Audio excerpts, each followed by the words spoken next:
And welcome back to the Way of the Wandering Wizard. I am, as always, Robert Andrew Meredith Kennedy, although most folk know me as Bob the Wizard.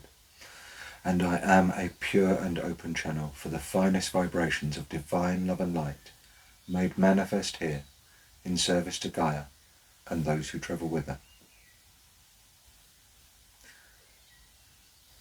In my last little video, I was waxing lyrical about having had an osteotomy and started to lengthen my leg in the limelight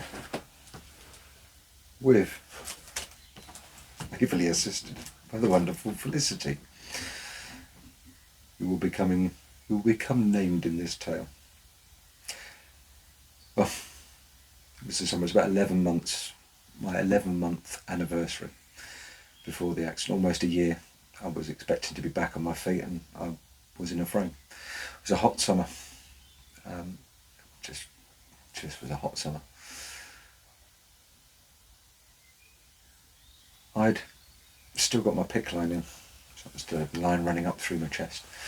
It wasn't being used anymore. Kings wanted it to stay in because there was always a risk that I could get reinfections and it would be handy to be able to treat me at home. It meant I didn't have to have another operation. And so they wanted to preserve the line. So once a week, the district nurses would come round, do my observations, and then just flush the line with saline. Well, first couple of flushes, fine. By August, the nurse came round. She flushed my line, thought no more of it, waved goodbye, said I'd see her next week. 45 minutes, an hour later, just felt rough.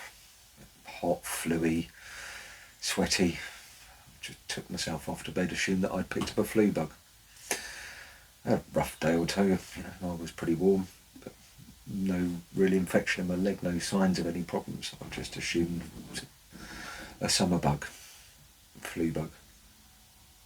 The following week my line was flushed, and again within 45 minutes I was sweating, running hot. Something, even in my mind, but something wasn't right. I phoned up Kings and basically asked for it to be taken out. They wanted to preserve the line. I phoned Tunbridge Wells. They were following King's instruction, and I was now their patient. Well, on the third flush, and just feeling absolutely dog rough, I took matters into my own hands. I basically arrived in A&E, said that basically explained my situation, asked for a member of the orthopaedic team to come down. A fairly junior member came down. I basically told them that I wanted the line out. They checked notes, referred, no, Kings want it to stay in, and then I just, a bit of a sense of humour failure, being who I am, wrapped my finger around the line, looked him in the eye and just sat and said, if you don't take it out, I'll take it out myself. Have you got a bandage? I'd got that fed up. I was just feeling ill. Well, as if by luck, cosmic chance, whatever, the great Ganesh, another one of my orthopaedic team, was wandering past. Seeing it was me, hearing my voice, basically came in, and the line was removed, the end snipped off and sent off to pathology to see if it would grow anything, if the line had become infected. Still feeling rough, I made my way, I think it was a day or so later, up to King's. When I arrived for my appointment after X-ray, the first thing the great OMS number 2, Naveen, said was, Bob, you just look rough, are you okay? I said, I just feel really ill.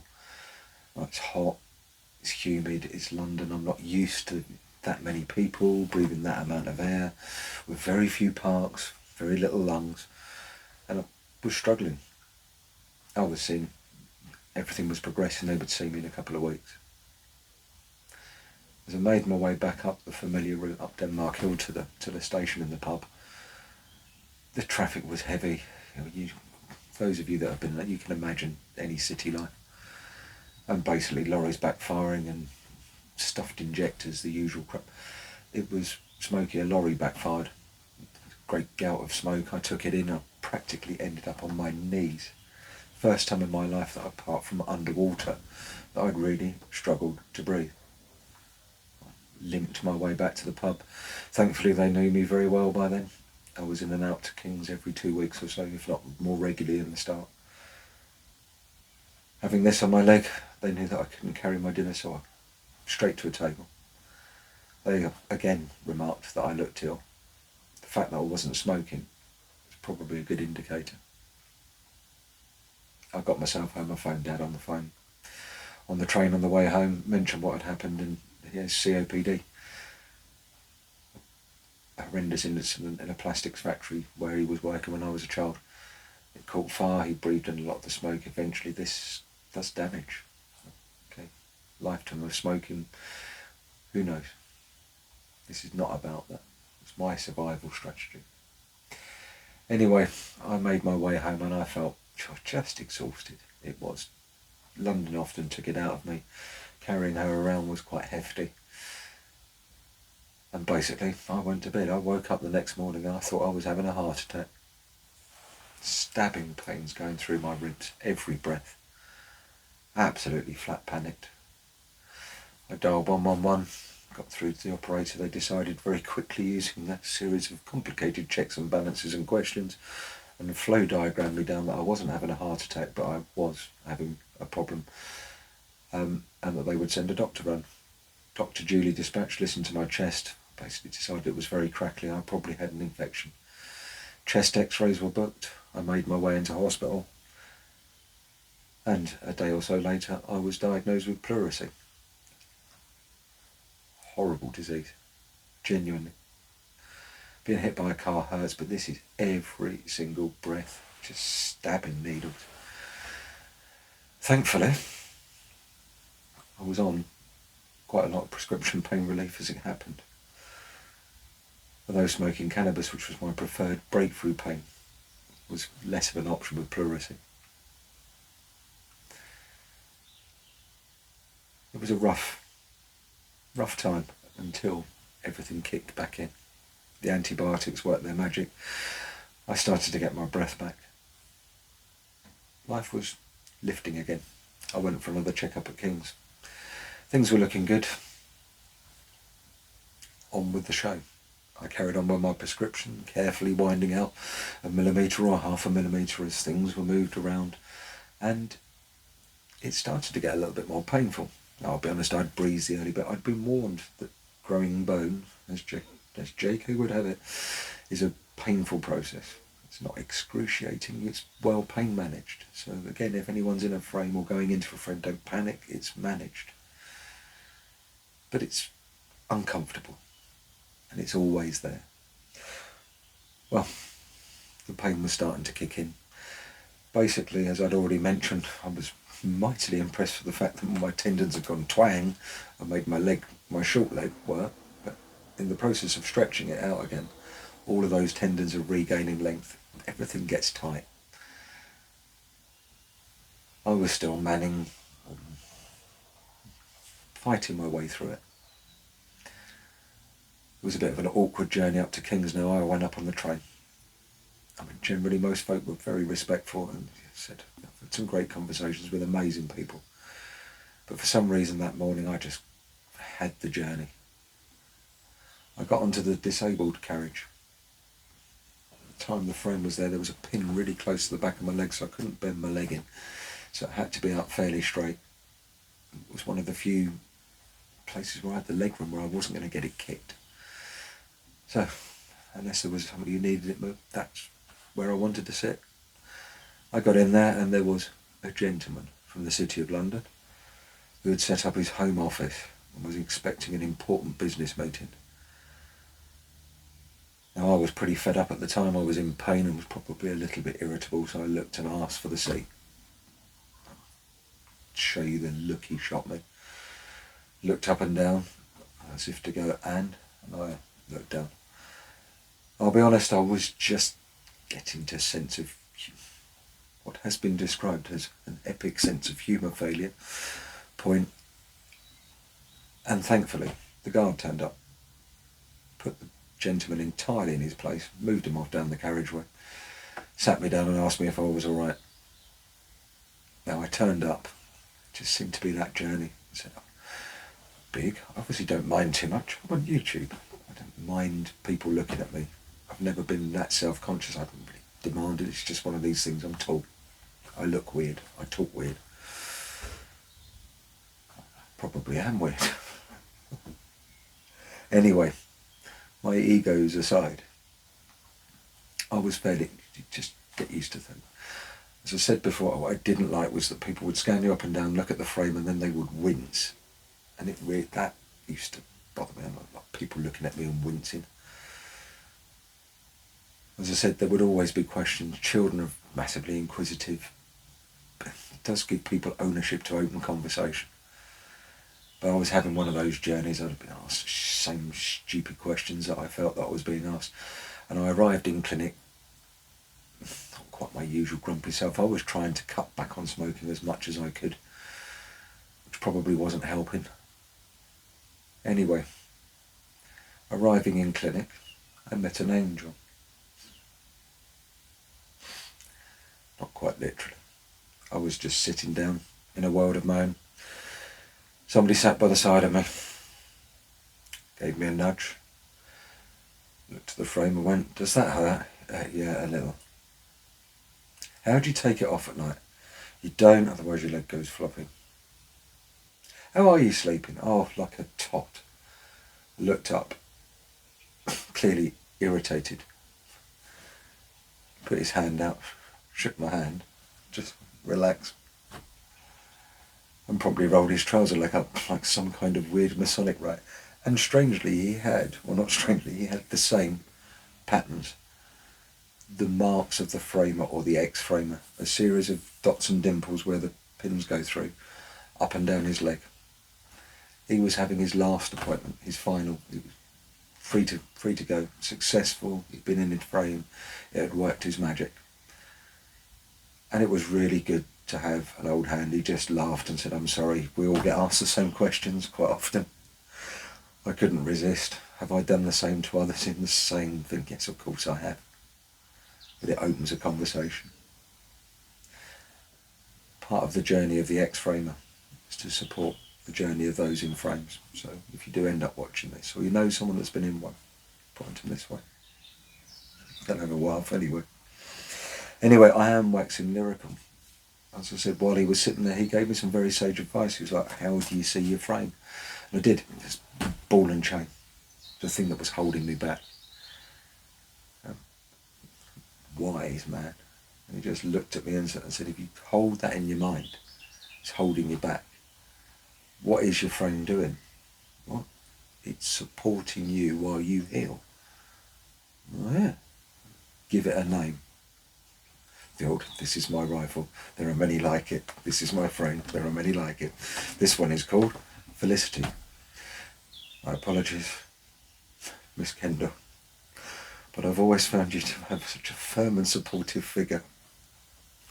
It was natural to name the frame Felicity. So that is why she is so named. Conjured up a wonderful mental image for me. I have to say I went into my appointment a lot more buoyed up.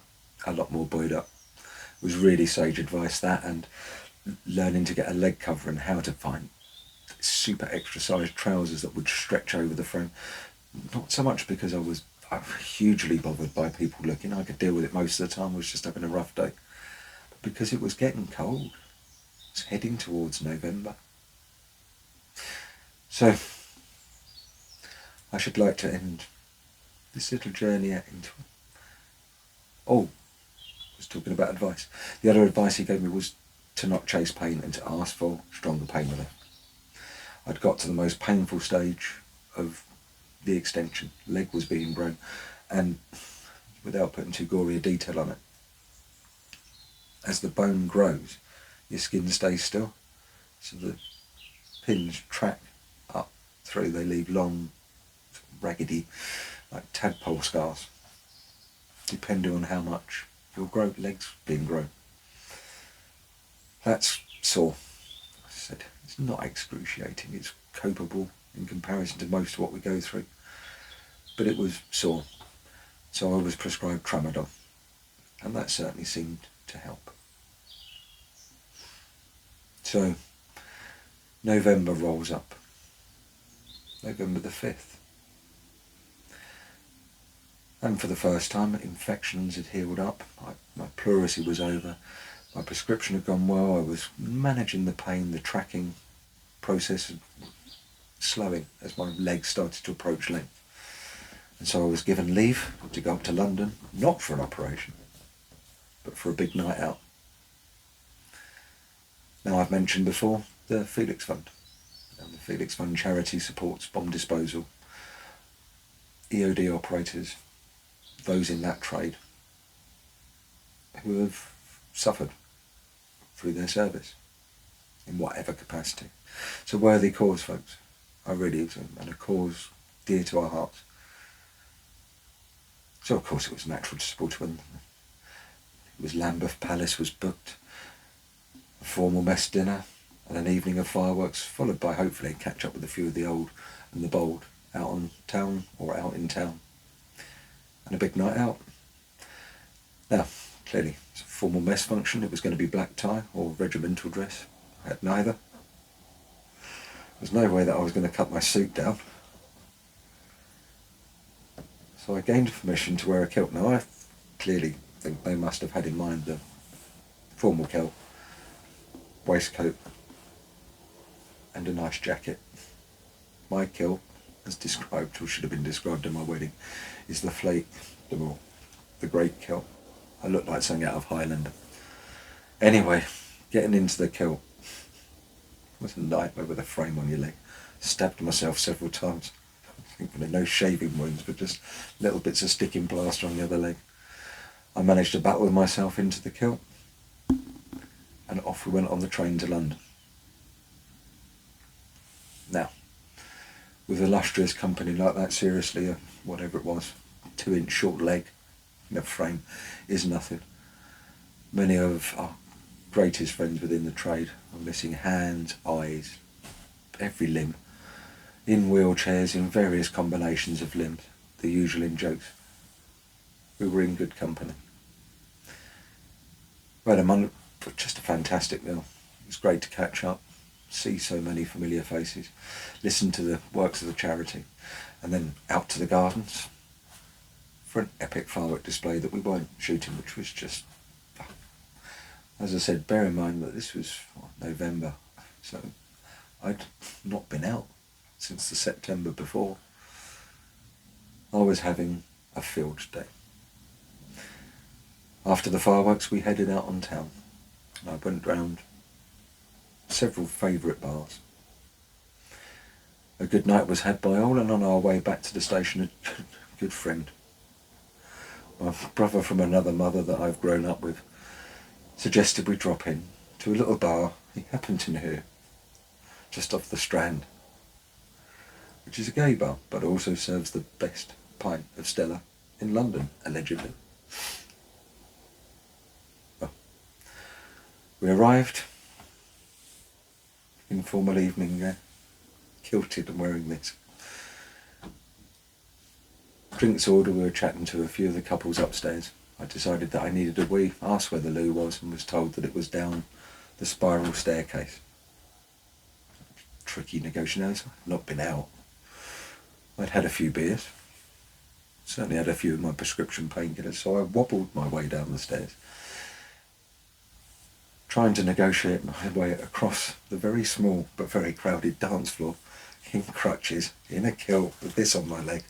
Well, I'm sure that several of the clientele thought that I was some kind of extreme piercing fetish floor show.